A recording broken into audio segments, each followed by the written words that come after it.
Fala galera, boa noite, tudo bem? A paz de Jesus, salve Maria.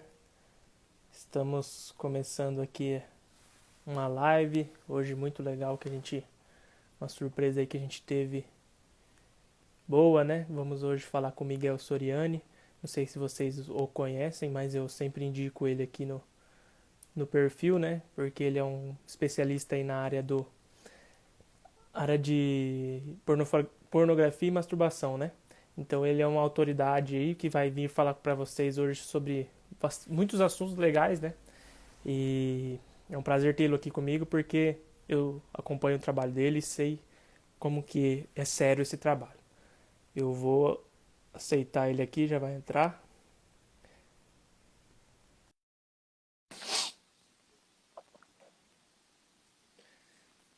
Boa noite, todo mundo tá entrando. Guilherme, André. Fala, Miguel. E aí, Boa Matheus? noite, tudo bem? Beleza, tranquilo, e aí? Graças a Deus, tudo certo. Um abraço pro Jonathan, nosso amigo em comum aqui, ó. Jonathan Olímpio, tá por E aqui. aí, John? Dá Beleza? um tempinho o pessoal entrar aí, né?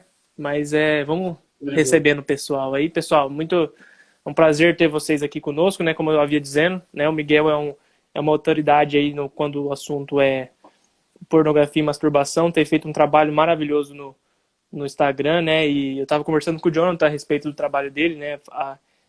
Faz 10 anos já, mais ou menos, você trabalha com isso, né, Miguel? Nós estamos em 2020. Eu estudo esse tema desde 2009, Matheus. Desde 2009. Aham, E eu atendo casos assim desde 2015. certo, Então, em atendimento mesmo, 5 anos. certo. Mas envolvido no assunto, 10 anos, né? Bom, cara.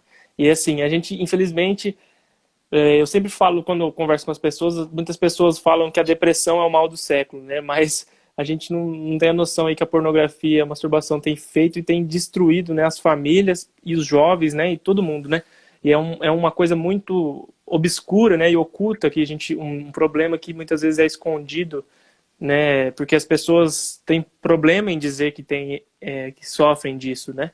E as pessoas cada vez mais têm se afundado, a hora que vê já.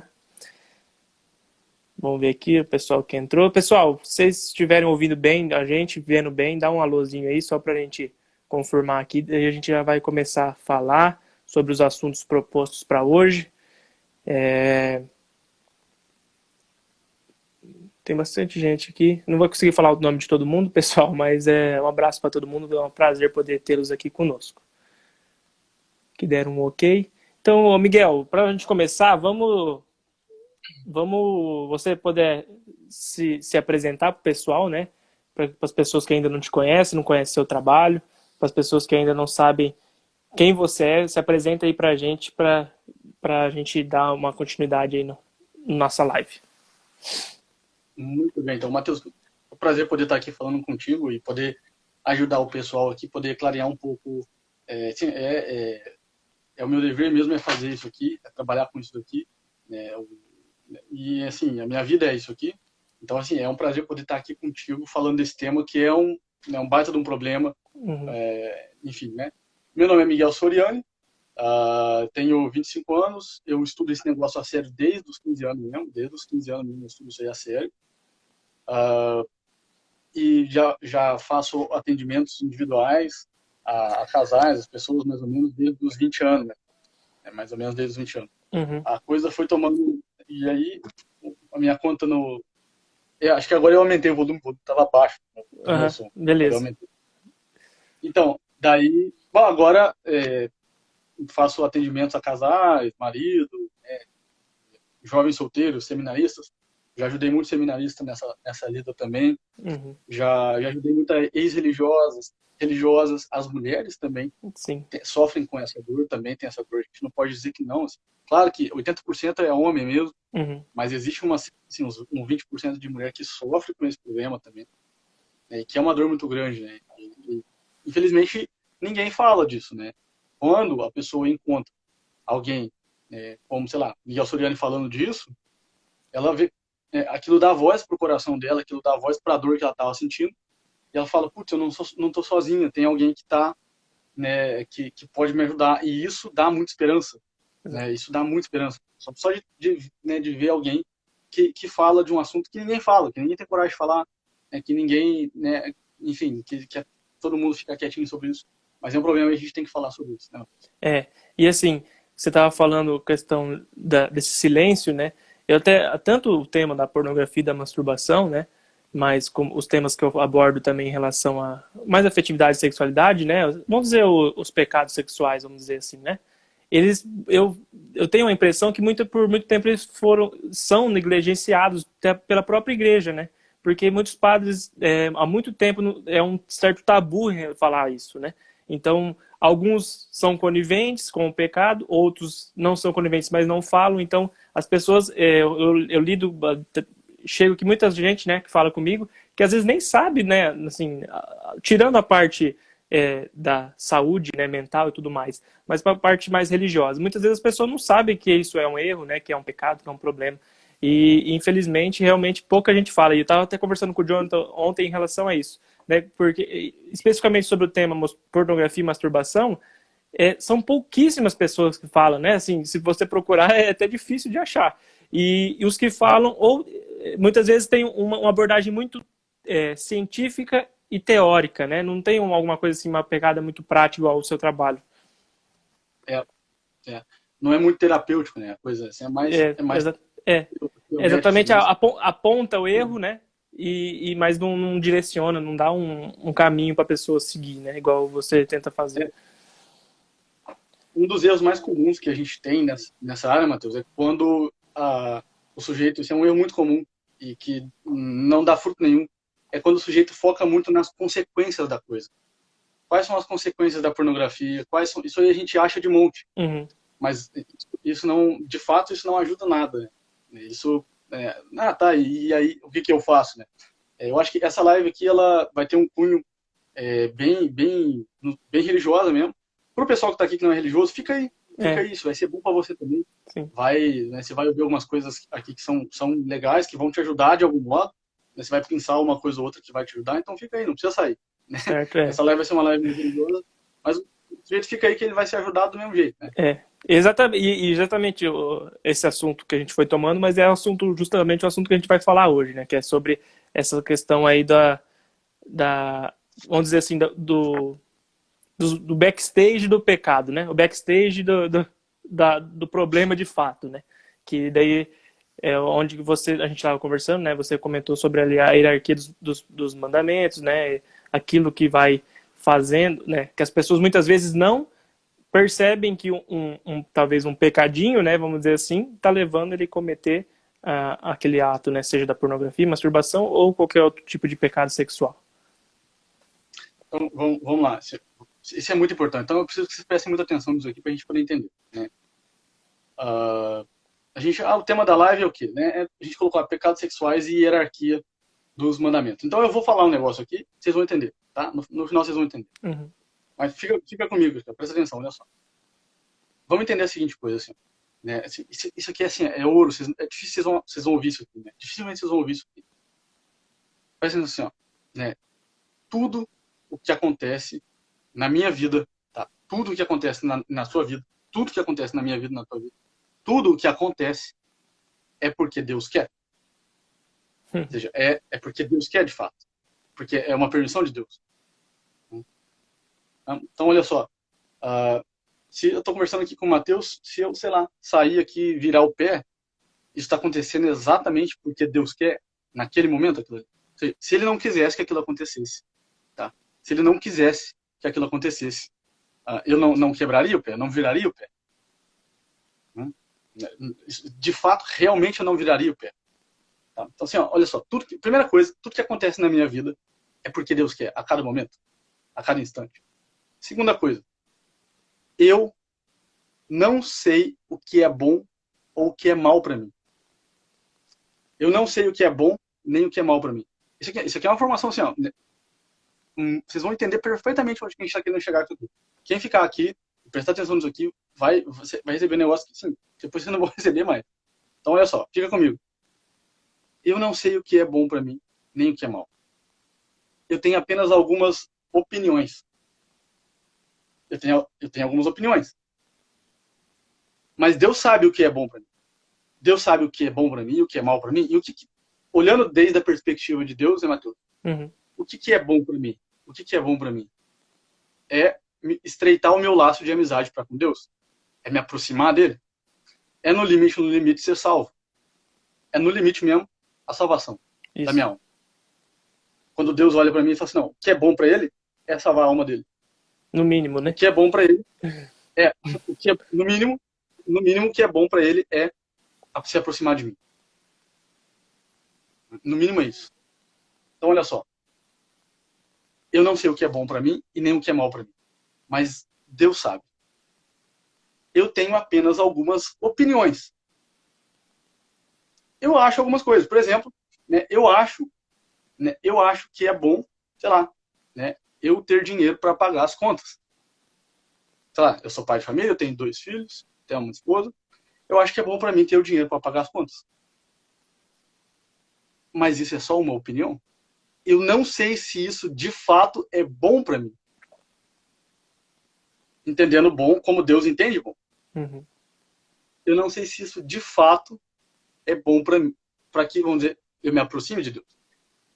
E pode ser que num determinado momento, né, sei lá, olha, esse mês você não vai ter dinheiro para pagar as contas. Esse mês, assim, ó, sei lá, se o chefe foi embora, sei lá, né, de algum modo, acabou o dinheiro. Pode ser que nesse mês você não tenha dinheiro nenhum para pagar suas contas. E isso é o que é bom para você nesse mês? Nesse momento, isso é o que é bom para você? Olha só o que a gente está construindo junto aqui. A gente está abrindo os nossos olhos aqui para coisas que a gente não via antes. Tá? Olha só, Deus é aquele que determina tudo o que acontece na minha vida. Um outro exemplo. O Matheus vai dormir, você vai dormir, sei lá, 4 horas da manhã, cara, tem um vizinho tocando funk na sua cabeça. Tá? Tá um vizinho lá com som alto tocando funk na sua cabeça. Aquilo está acontecendo naquele momento exatamente porque Deus quer. Se ele não quisesse, aquilo não aconteceria de modo algum.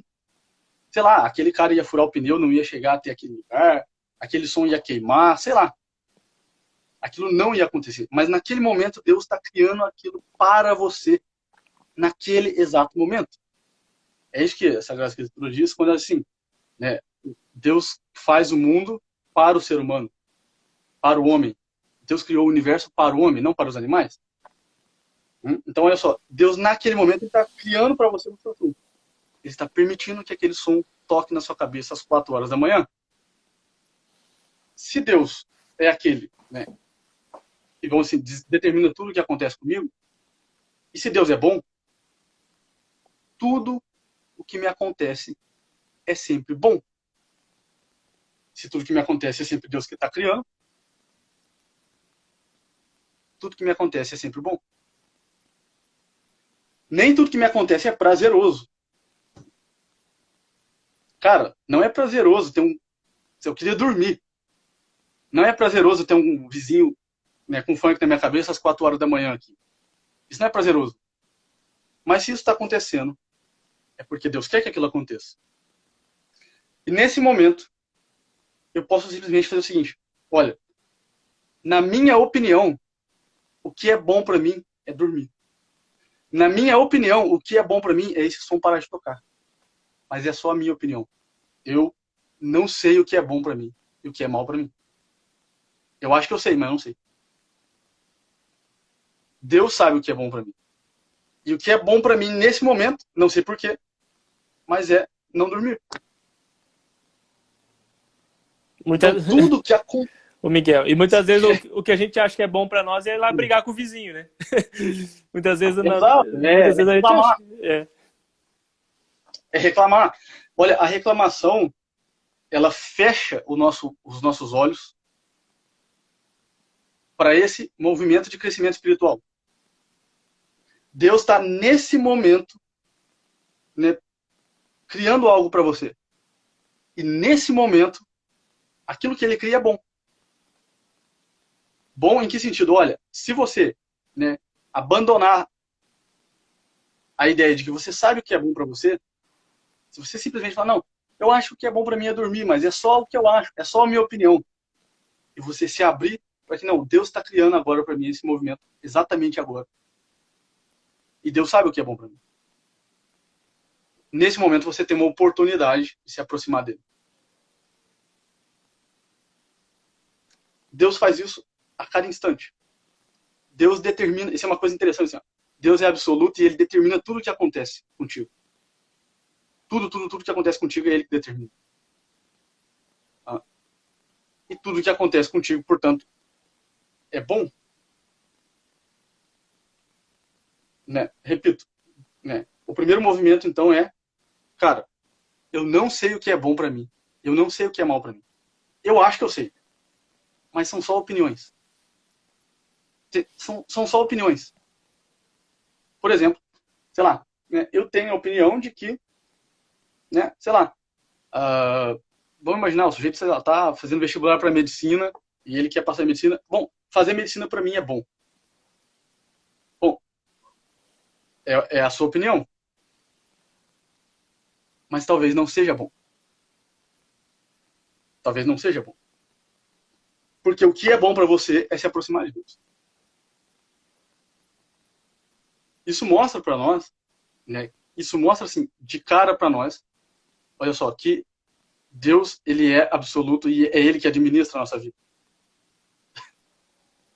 Que ele que está administrando tudo que acontece. Quando a gente explica isso, a primeira pergunta que surge, mas de onde fica o livre-arbítrio? Ou a liberdade?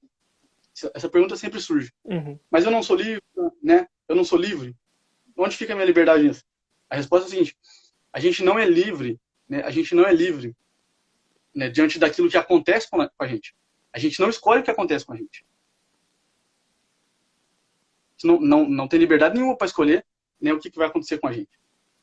A gente tem a liberdade para escolher o que a gente vai fazer com aquilo que nos acontece. Liberdade para, né? Não, se eu virar, né, se eu né, não tenho dinheiro esse mês para pagar as contas, eu posso reclamar disso, eu posso me fechar, ou eu posso perceber que foi Deus que quis isso. E Ele quer me ensinar alguma coisa com isso. De algum modo, nesse momento, isso é bom. Porque isso pode me aproximar de Deus. Então, cara, a gente chega em uma conclusão seguinte. Tudo o que me acontece é bom. Tudo que me acontece é bom. Olha o nosso problema, né? Olha, comerás do fruto do bem, do conhecimento do bem e do mal. Só que não é do conhecimento humano do bem e do mal, porque isso a gente tem. Uhum. É do conhecimento divino do bem e do mal. Em que sentido? É você, e esse é o pecado original que está dentro da gente. Eu quero determinar o que é bom e o que é mal para mim. Eu sei o que é bom e o que é mal para mim. A gente comeu desse fruto. Sim. Que isso? O que é bom para mim, cara, é dormir. O que é bom para mim agora não é ficar acordado. O que é bom para mim é esse som parar de tocar. O que é bom para mim é ter o dinheiro. O que é bom para mim é passar em medicina. Cara, você não sabe. Você não controla isso. Você não sabe o que é bom para você. A gente só tem algumas opiniões. E basta que a gente trate isso como opinião. Aí a gente vai se abrir, né? A gente vai se abrir, né?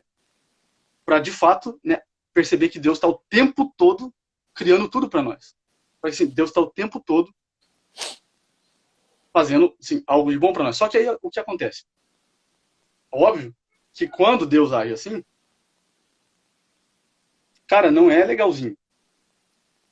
Não é assim, o Espírito Santo é doce, maravilhoso, Deus não vai aparecer assim. Uhum. Não vai? Vai, assim, caramba, a catástrofe caiu sobre a minha vida agora, eu perdi o chão, eu tenho umas crianças passando fome, eu não sei o que fazer, né? Não sei o que fazer. Por quê? Porque o temor de Deus é um dos dons do Espírito Santo. E quando Deus age assim, ele age através do temor de Deus. E aí você vai ficar aterrorizado, porque ele vai tirar você, ele vai tirar o teu chão. Ele vai tirar o teu chão. Ele vai contrariar as tuas opiniões. Ele vai contrariar as tuas opiniões. E se você estiver muito apegado a elas, você não vai conseguir se aproximar de Deus. Se você estiver muito apegado ou apegada às tuas opiniões, se estiver amando demais a si mesmo, você não vai conseguir perceber que Deus está criando um negócio bom para você naquele momento. Para que você se aproxime dele. É isso. Para que você se aproxime dele. Quando você percebe isso, você entende o que o Cristo fala na primeira bem-aventurança, por exemplo. Quando ele fala assim, bem-aventurados os pobres de espírito, porque deles é o reino dos céus. Parênteses, daqui a pouco a gente vai linkar isso aqui com o problema da pornografia. Olha que loucura. Uhum. A gente vai linkar isso aqui com o problema do pecado sexual. É, bem isso. Né? Então, olha só. Né? Bem-aventurados os pobres de espírito, porque deles é o reino dos céus. E espírito, se a gente pegar a mesma origem da palavra espírito tem a ver com respirar. Né? O padre Paulo Ricardo já falou isso algumas vezes, né? Espírito tem a ver com respirar, com ar. Quando a gente fala, né, um pouco de ar sai da gente. Assim, né? Então, no limite, o que o Cristo está dizendo é o seguinte, né, ele está dizendo o seguinte, bem-aventurados os pobres de opinião. Porque a opinião é um negócio que a gente fala, as apalpadelas, a gente fala pro ar. Sim.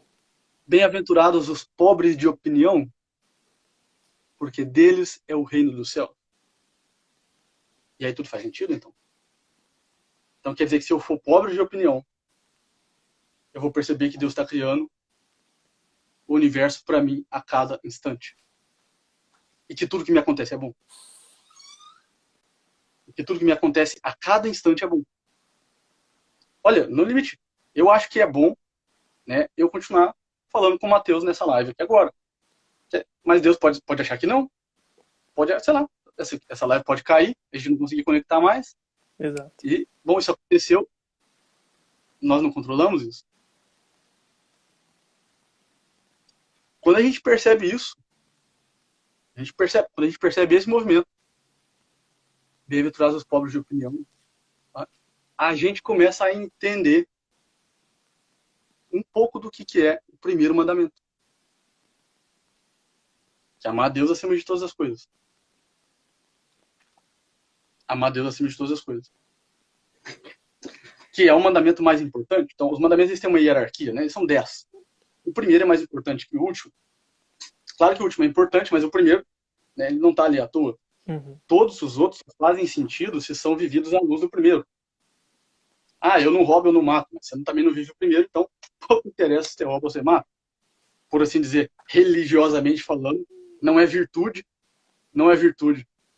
Né? Sim, você não está fazendo para Deus ver. Você não está fazendo para Deus ver, não é, né? Não é virtude. Claro. Né? Então, olha só.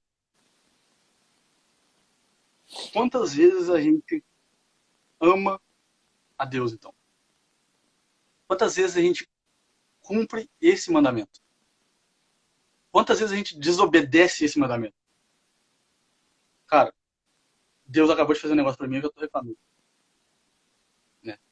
Eu tô reclamando o tempo todo. Eu tô o tempo todo, né, amando as minhas próprias opiniões. Eu acho que eu sou Deus. E esse é o ponto. Cara, e aí todo mundo sabe disso. Como é que isso começou? A história não é estranha. Quando Deus criou tudo, teve alguém lá que falou o negócio. Sim. Teve alguém lá que não gostou da história. Teve alguém lá que falou assim, o quê? Criaste tudo isso aí? Não, mas eu também. Eu também quero criar alguma coisa. Eu não concordo. E aí chegou um outro e falou, quem como Deus? Esse germe do mal está dentro de nós. A cada instante. A cada segundo. Quando Deus cria as coisas, a gente se revolta contra a realidade. A gente se revolta contra a realidade. Quando a gente se revolta contra a realidade, a gente se revolta contra Deus. A gente quer usurpar o lugar de Deus. A gente desobedece o primeiro mandamento. Cara, desobedecer o primeiro mandamento, isso aqui é um negócio tão sutil que as pessoas não percebem. Por falta de formação, enfim, né? Uhum. Beleza. As pessoas não percebem. Estão cometendo esse pecado o tempo todo. Estão desobedecendo o primeiro mandamento o tempo todo. E a gente tem lá um pecado, o sexto mandamento, que é o pecado lá dos pecados sexuais. Os pecados da castidade. Esse aí o cara vai lá e comete, ele vê e ele confessa. Ué, tudo bem, tem que fazer isso mesmo, tem que confessar isso mesmo. É pecado mesmo, é mandamento, é o sexto mandamento. Mas por que você não confessa aqueles outros mais profundos que você está permanentemente cometendo? Por que a gente não confessa esses outros, né? Por que a gente não confessa os pecados? Por que a gente não se arrepende dos pecados que a gente comete contra o primeiro mandamento?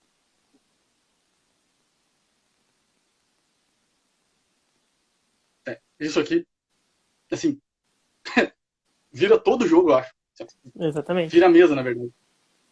Assim, ó, vira a mesa em, sei lá, 360 graus. Vira a vida espiritual em 360 graus. E assim, então eu vou lá, confesso um pecado sexual, mas continuo o tempo todo cometendo pecados contra o primeiro mandamento. Eu nunca vou conseguir parar de cometer pecado sexual. Né? Porque eu não tô obedecendo o primeiro, eu não tô tentando cumprir o primeiro. O primeiro é o mais difícil de ser cumprido. Porque amar a Deus, o que é amar a Deus? A gente tem que meditar nisso. Né? De algum modo é um negócio que nunca chega. Vai subindo, subindo, subindo, subindo, subindo, mas nunca chega. Mas o tempo todo nós estamos, né, desobedecendo esse. E a gente não se arrepende desse. Porque ele é um pecado interior. Porque ele é escondidão lá, no fundo da nossa alma. E ele está apodrecendo a nossa alma. Exato. No limite, lembra daquela história? Né? Santa Rita, olha, tem 3 filhos. Seus 3 filhos vão morrer. E isso é bom. Isso é o que é bom para você agora. Ué, a vida dos santos está cheia desses exemplos. Muitos. Isso é o que é bom para você agora. Tudo bem, graças a Deus, tudo é graça mesmo. Não é? E, o Miguel, só colocando um parênteses, isso se encaixa muito bem também com essa questão toda do coronavírus que nós estamos vivendo, né? Claro. Quantas pessoas, né, com a notícia do coronavírus ou com tudo isso aí, têm pedido curas, né? Curas para as pessoas, curas da doença. Mas as pessoas não colocam na concepção que pode pode ser não, que isso é Deus que está fazendo em nossas vidas, né? E que talvez se aquela pessoa vai morrer é porque Deus quis, né? Se a pessoa precisava dessa doença para que ela pudesse talvez salvar a alma dela, né? Então isso se encaixa Claro. muito bem com o momento atual que nós estamos vivendo. Eu conheço um cara, Matheus, um conhecido, até colega, assim, já, né, conversei várias vezes com ele, que o que teve a acontecer, assim, é o seguinte, ele sofreu um acidente, tinha uma vida, assim, toda torta, né? Eu também tenho, né? Todo mundo tem, mas, assim, acho que o que Deus viu na vida dele foi o seguinte, cara, ele teve que sofrer um acidente, ele bateu de moto, ele bateu de cabeça numa árvore, e hoje ele anda de cadeira de rodas, ele precisa de ajuda para comer, para tudo. Mas depois disso a vida dele mudou, ele começou a buscar muito mais a Deus. Então foi assim, ó, cara, né, foi porque Deus quis, entendeu? Foi porque, assim, né, foi porque Deus quis. Né, e ele aproveitou esse momento. Né, Deus quis que ele sofresse aquele acidente. E ele não reclamou daquele momento e ele se abriu. O que aconteceu? A partir daquilo ali, do temor de Deus, ele estreitou o laço dele de relação com Deus, para com Deus. Só que esses movimentos, né, de revolta, de, não, eu sou Deus, né, eu que sei aqui, ó, o que é bom para mim. Como assim eu não tenho dinheiro? Né? Como assim, né, eu não durmo? Né? A reclamação, o movimento da reclamação diz isso. O movimento da reclamação diz assim, né, eu estou no lugar de Deus. Isso aí vai contra o primeiro mandamento. E a gente tem lá os pecados sexuais que vão contra o sexto mandamento. Quantas pessoas se arrependem do primeiro? Quase ninguém. Todo mundo só quer saber de se arrepender do sexto. Por quê? Se a gente se perguntar por quê, né? Porque o sexto mandamento ele só faz sentido se ele for vivido, né, à luz do primeiro. Amar a Deus acima de todas as coisas. Então, os mandamentos dos pecados sexuais, os pecados da castidade, eles só fazem sentido se são vividos à luz do primeiro, né? E o que acontece? Não é isso que a gente vê. O sujeito ele vai lá e ele confessa esses pecados sexuais porque, vamos dizer assim, são pecados que são recriminados pelo grupo social imediato dele. São pecados que pega mal. São pecados assim, cara, se eles descobrirem que eu faço isso, né? Ou sei lá, né? Então eu tenho que confessar isso aqui porque, né? Então, no limite, o que a gente vê? A gente vê assim, 80% das pessoas buscando a castidade, buscando essas virtudes, não em função do primeiro, não para Deus ver, mas para ter, vamos dizer assim, para parecer bonito na frente das pessoas, para conservar uma bela figura, para conservar uma bela imagem. Olha, se você cometer um pecado sexual, seja ele qual for, se você, sei lá, né, sei lá, transou com uma mulher que não deveria, Deus vai te perdoar, mas a sociedade não. Os caras vão te, né, crucificar ali. E aí o sujeito ele tem que o quê? Bom, né, conservar essa autoimagem diante das pessoas. Conservar essa imagem, né, de pureza. E isso é a morte da alma. Isso vai ser a morte da alma dessa pessoa. Então ela pode, né, não cometer pecados sexuais a vida inteira e não ser condenada no final da vida. Porque ela vai chegar, isso é muito sério, assim, ela vai chegar lá, assim, no céu, e Deus vai falar, não vos conheço. Ué, mas como assim? Eu nunca cometi nenhum pecado sexual? Ele vai falar, mas você nunca fez isso para mim. Sempre foi lá pro teu grupo de oração, né, pro seu meio social imediato, sempre foi lá para as pessoas verem. Então, olha, não vos conheço. O que a pessoa vai cair lá no chão, assim. É realidade, assim. E ela vai ver, assim, ela vai confessar, ela vai admitir, falar, é verdade, eu nunca vivi para Deus ver. Eu sempre vivi por medo da opinião dos outros. Isso eu acho que é um dos maiores venenos, né, na compreensão da coisa. E muitas vezes por medo da condenação e não amor a Deus, né? Muitas vezes Exato. pelo medo da condenação, mas não por amor a Deus. Né? E não sei se você conhece, você deve conhecer, mas e a questão da teologia do corpo de São João Paulo II fala muito bem sobre isso, sobre essa questão da, né, da busca pelas núpcias do Cordeiro, né? E toda essa beleza que envolve. Enfim, pode continuar. Não, exatamente. Então esse é o ponto, né? O ponto é o seguinte, né? Por que a gente fala isso? Para a pessoa, né, virar a chave e falar assim, não, então eu tenho que começar a parar de me preocupar com a minha autoimagem e a levar a vida espiritual a sério.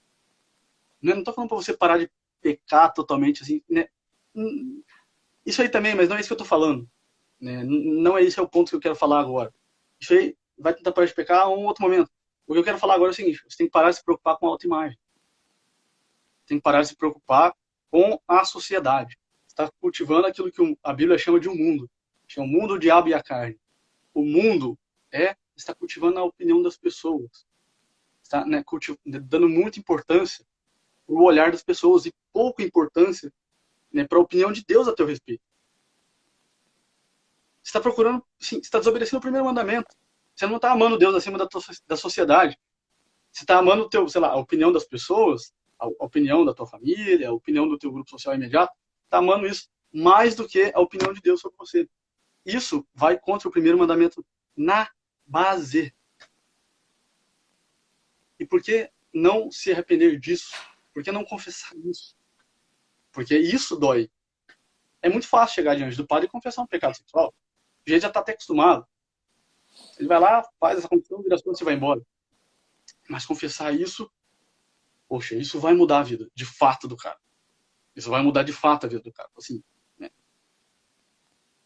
É melhor começar a levar a sério. Porque senão eu vou chegar lá e vou receber um não vos conheço. Exato, aqui, ó. É isso mesmo, Brito. Marta Brito. Eu sou o que Deus pensa de mim. É isso mesmo. É a frase de Santa Teresinha. Eu sou o que Deus pensa de mim. Você não é a autoimagem. O que Deus pensa de você é o que você é. É o seu ser, é o que você é mesmo. Você não é só autoimagem. Só que hoje em dia, né, Matheus, existe uma pressão muito grande no grupo. Assim, eu não sei de onde surgiu isso. Uma pressão muito grande, assim, parece que assim, é um olhando a vida do outro o tempo todo. Eu não sei de onde surgiu esse negócio. Isso é uma ditadura, assim, né, um olhando para a vida do outro o tempo todo, né, enquanto que, né, só quero saber se você está, né, só estou fiscalizando seus pecados sexuais. Mas, Uhum. assim, se você tá mesmo pensando no primeiro mandamento ou não, não quero saber. Eu não sei de onde surgiu isso, mas é um negócio, assim, que eu fico assustado, assim, assustado mesmo, porque é bom a gente falar isso, porque às vezes a pessoa pode passar a vida inteira na religião e nunca ter pensado nisso. E aí ela ouve isso e ela fala, dá tempo ainda de mudar um pouco, dá tempo ainda de fazer alguma coisa, Exato. né? Então, assim, eu falei que quem fica o jogo aqui, ó, eu terminei de explicar tudo. São 50 pessoas que a gente tem aqui. 50 pessoas ouviram um negócio que eu queria falar assim, com todo o coração, né? Não falo, claro que não é maldade nenhuma, eu Uhum. falo isso mesmo como, né, assim, de total coração. Claro que quando eu ouvi essas coisas, eu fiquei assim, tipo, uns 15 dias, assim, em estado de choque, absurdo, pensando assim, cara, eu joguei sei quanto tempo da minha vida fora. Joguei muito tempo da minha vida fora, porque, Sim. cara, uns anos atrás eu era assim também, eu falei assim, eu tô com medo do que os caras estão pensando de mim, eu tô com medo do que estão falando de mim, né, eu tô aqui só preocupado com o pecado sexual. E aí é o ponto, né, quando você vira, quando você fica obcecado por pecados sexuais, você não consegue se livrar deles. Você cai na pornografia, você cai na masturbação e você fica patinando. Você não vai nos pecados de origem e os confessa e os arrepende. Você só confessa os pecados mais externos. E aí você patina, patina, patina e não sai. Porque você está extremamente focado nos pecados sexuais. E é por isso que 90% do nosso público católico não consegue sair disso. Porque coloca isso no centro da vida. Quando que ordenar uma alma é ordenar hierarquia dos mandamentos, né? O tema da live ali, né? Ordenar uma alma é colocar em ordem os mandamentos dentro da alma dela. Em hierarquia. Olha, a sua alma deve obedecer o primeiro, depois o segundo, depois o terceiro. Né? Eu queria ouvir um pouco os comentários do pessoal, se o pessoal tem, né, acharam, sei lá, comentem. Eu quero saber se alguém aqui já experimentou isso aqui que eu estou dizendo, né? Se alguém aqui já passou por essa experiência de autoimagem, né? De, putz, graças a Deus que eu vi isso, enfim, né? Uhum. É, Pessoal, então fala nos né, comentários aí.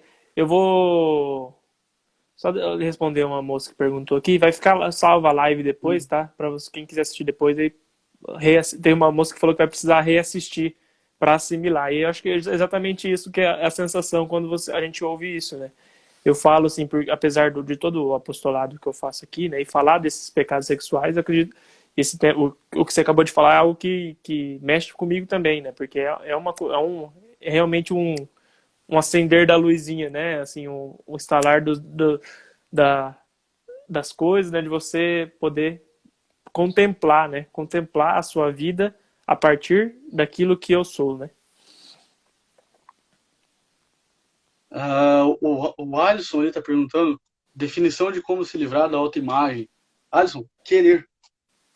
Querer, querer, né? Querer. Assim, é parar de se preocupar com o que os outros vão pensar de você. É ter alguma segurança de saber que a única coisa que importa, né? É assim, ó. Coloque assim, quais são as pessoas, né, que a opinião delas vão pesar sobre mim. Que eu quero. Eu quero que a opinião de Deus pese sobre mim. Eu quero saber o que Deus acha do que eu estou fazendo.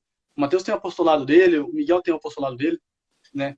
O que Deus está achando do meu apostolado? O que Deus está achando do meu apostolado? Não o que o fulano lá está achando, né? Não. Uns vão gostar, outros vão odiar, entendeu? É isso aí, né?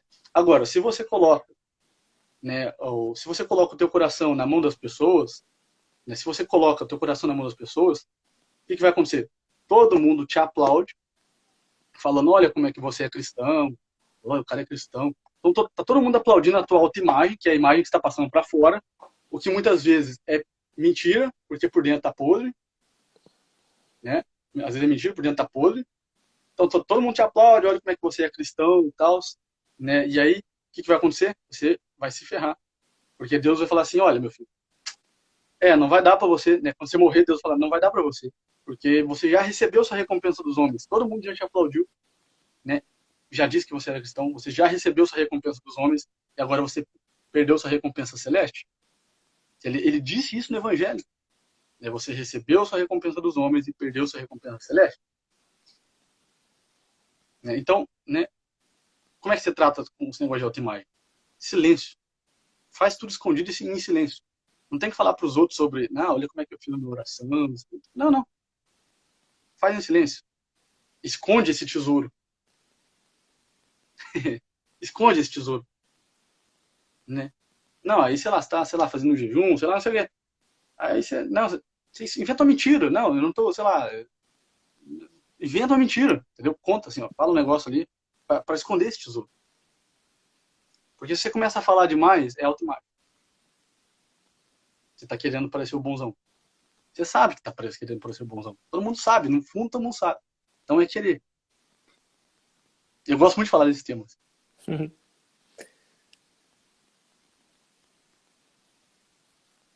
Faz muito sentido o que o Michel falou em que ficamos os pecados sexuais. É isso mesmo. Mas é Miguel, tá, gente? Cara, olha que é Miguel.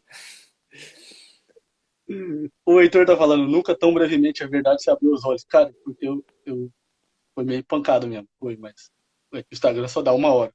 É. Vai lá, Matheus, manda aí mais perguntas aí. Ó, tem uma moça perguntou aqui, ó, falando sobre a confissão, se a pessoa confessa apenas os pecados que se arrepende e deixa um para trás, a confissão ainda é válida? Eu acho que entra totalmente nesse tema que a gente está falando, né? Você não está confessando esse pecado. Por que você não está se arrependendo, né? Para quem você quer passar essa imagem, né? Então, perante Deus, né, que esse, não sei qual o pecado que é, né? Mas se você está deixando esse para trás, né? Seja porque não se arrependeu ou porque muitas vezes você tem vergonha do sacerdote, né?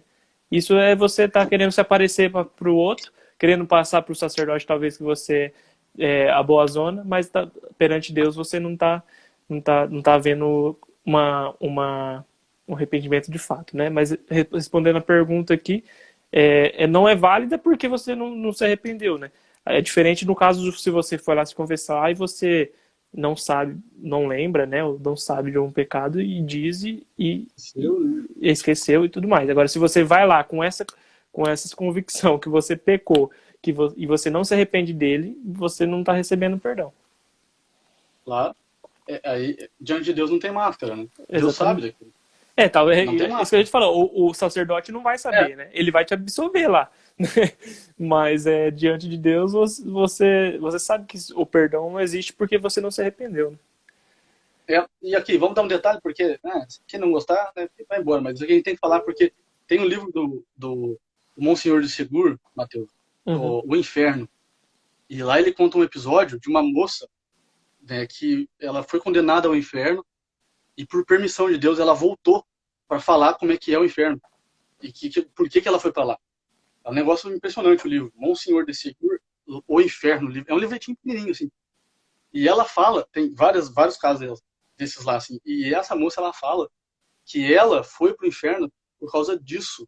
Porque tinha um pecado que ela sabia que ela tinha cometido, mas ela não tinha coragem de confessar, ela tinha vergonha. Exatamente. Tem uma pergunta aqui que é bem boa. E a alma, manda. Vamos pra próxima. Ô, Miguel, só fala que horas que é aí, que aqui pra mim não tá aparecendo. Temos 15 minutos ainda. 15 minutos. Então vamos lá. O Renato Nascimento perguntou: qual a relação entre o amor e o próprio ego? Amor próprio e ego, né? Bom, o amor próprio, ele é justamente isso que nós estamos falando aqui. Todas as vezes que a gente usa a expressão amor próprio,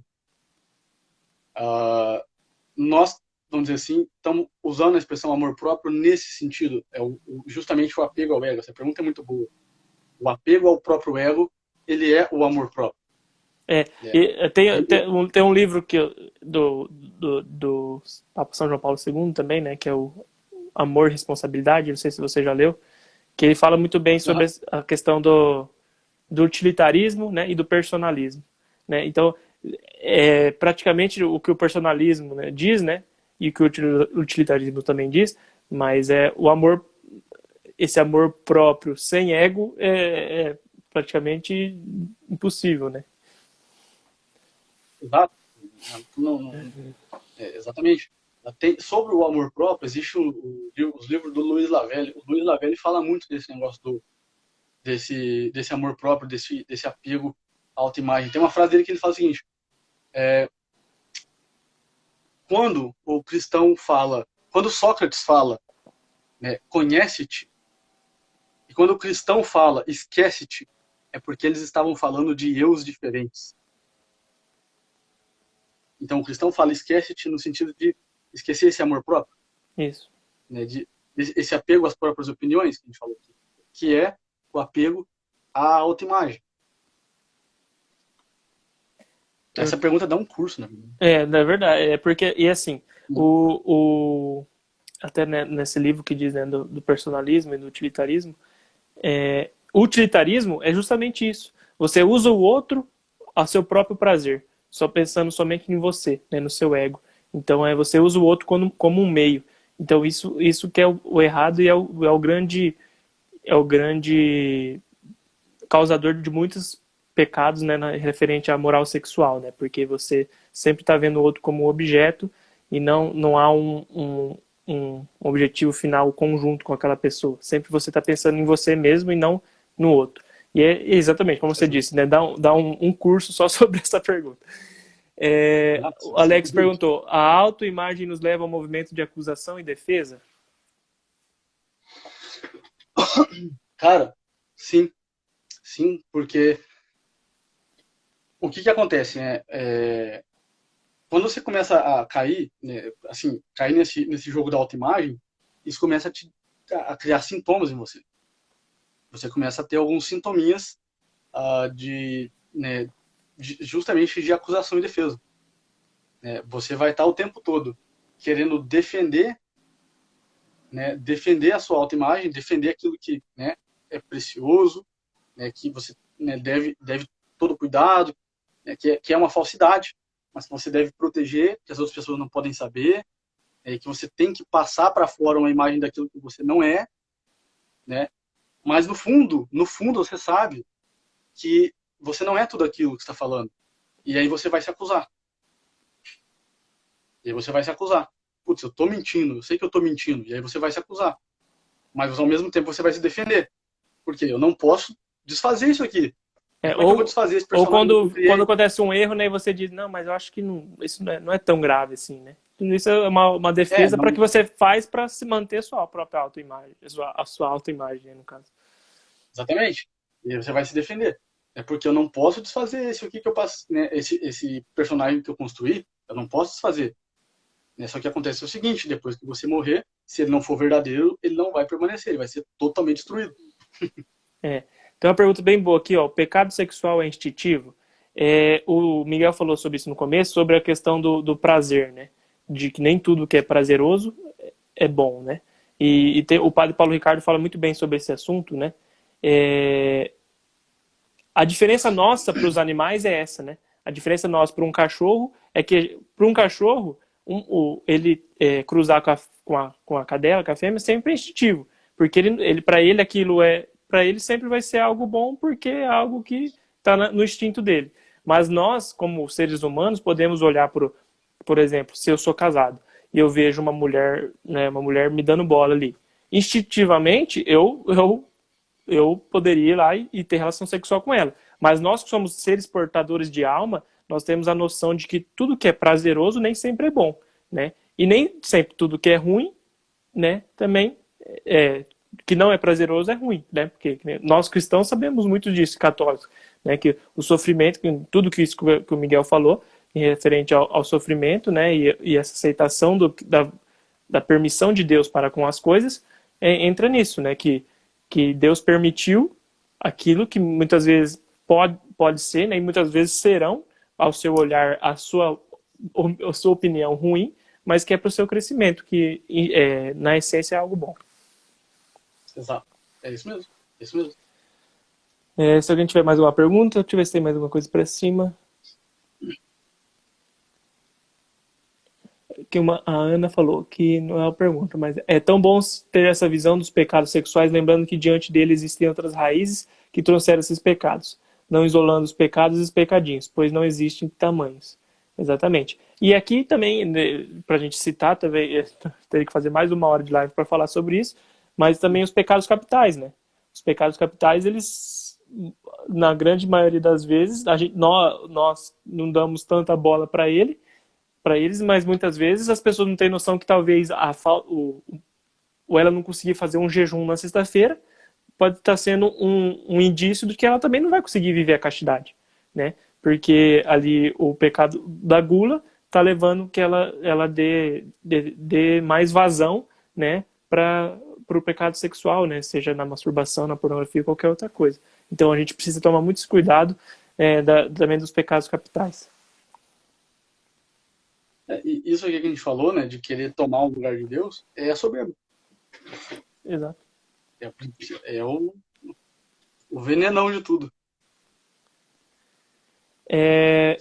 O Renato perguntou, qual a opinião de vocês sobre a constelação familiar? Eu nem sei o que é isso. Falar bem a verdade, para ser bem sincero, não sei o que é. Cara, a constelação familiar é um método criado pelo Bert Hellinger, que é uma terapia, um tipo de terapia. E, cara, ela funciona, o Hellinger, ele toca algumas coisas de real ali, ele descobre algumas coisas reais, mas ao mesmo tempo ele é todo errado. Tipo assim, ela tá dentro da concepção errada, mas ela tem algumas técnicas que funcionam. Assim, algumas coisas ali funcionam, mas ela precisava ser toda reorientada dentro de uma visão mais cristã, por assim dizer, tá? De uma cosmologia ou de uma visão melhor do mundo, assim. Mas tem algumas coisas ali que funcionam, mas é muito estranho, é muito esquisito, por assim dizer. E ele perguntou depois, a relação entre isso e pecados sexuais, entre a constelação familiar e os pecados sexuais? Não sei. Né? Isso aí a gente não vai responder porque a gente não sabe. É isso aí, não vamos ver, já começar a exercitar o tema de hoje, não vamos tentar achando que a gente sabe tudo que a gente não sabe também.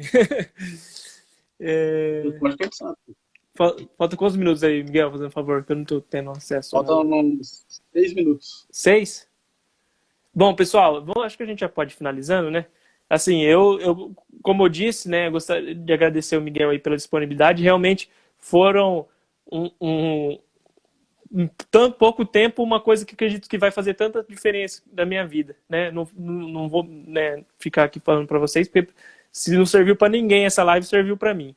Porque eu acredito que em poucos minutos é uma virada de chave que talvez, né? Talvez não, né, que a gente estava falando, Deus permitiu que isso acontecesse para que eu, né, e muitas outras pessoas, se Deus quiser, pudesse ter essa virada de chave, porque é um assunto muito importante e que vem a calhar aí principalmente para essa questão ainda que a gente toca tanto, que é a questão dos pecados sexuais. Né, Miguel? Mas eu gostaria de agradecer a sua presença, né, e sua disponibilidade de estar conosco aqui, né? Lembrando que quem não assistiu pode assistir depois, né? E o que o Lucas falou, as lives do Miguel passam muito rápido, é verdade, né? Parece que você fala meio devagar, nem parece que o tempo não tá tão correndo, mas foi muito rápido. E assim, agradeço pela disponibilidade. Eu coloco você em minhas orações, né, para que você possa continuar nessa luta desse apostolado tão importante que é tocando nessa questão da pornografia e da masturbação, né? E convido quem está aqui do meu Instagram e não segue o Miguel, por favor, gente, entra lá no Instagram dele tá aqui, né? Mas é @miguel.soriani, né? E divulguem o trabalho dele. Tem muita gente, cara, que vocês sabem que tem esse problema da pornografia e da masturbação. Então não hesitem em mandar o Instagram dele, né? Porque muitas vezes as pessoas você deve saber muito bem disso, as pessoas têm vergonha de pedir ajuda, né? Então, se a pessoa chega a se abrir com alguém sobre esse problema, ela espera que você dê uma mão e dê a força para ela. Então, se você não hesitem em mandar para o Miguel, falar assim, ó, fulano, tal dia você comentou comigo que você tem esse problema aqui, ó, esse rapaz aqui tá falando sobre esse assunto. Talvez através do seu compartilhamento, você vai poder estar salvando uma alma de uma pessoa que está afundada nesses problemas. Quiser falar alguma coisa, Miguel? Matheus, cara, valeu, obrigado pelo convite. Vamos fazer mais, cara. Vamos voltar aí e tratar de outros temas, cara. Vamos falar sobre relacionamento, sobre, sei lá, castidade no relacionamento, no casal, um monte de coisa, cara. Então, Sim. agradeço o convite e que a gente volte aqui e fale, né, faça mais lives, ajude mais o pessoal. E quem aqui, né, me segue, quem é meu seguidor ali, vai lá, segue o Matheus também no perfil dele, é um perfil muito bom, ele posta muito conteúdo bacana lá sobre castidade, sobre relacionamento. Então, o cara vai lá, segue o Matheus, você só tem a ganhar. Aqui é gente do bem, trabalhando para o mesmo propósito. Amém.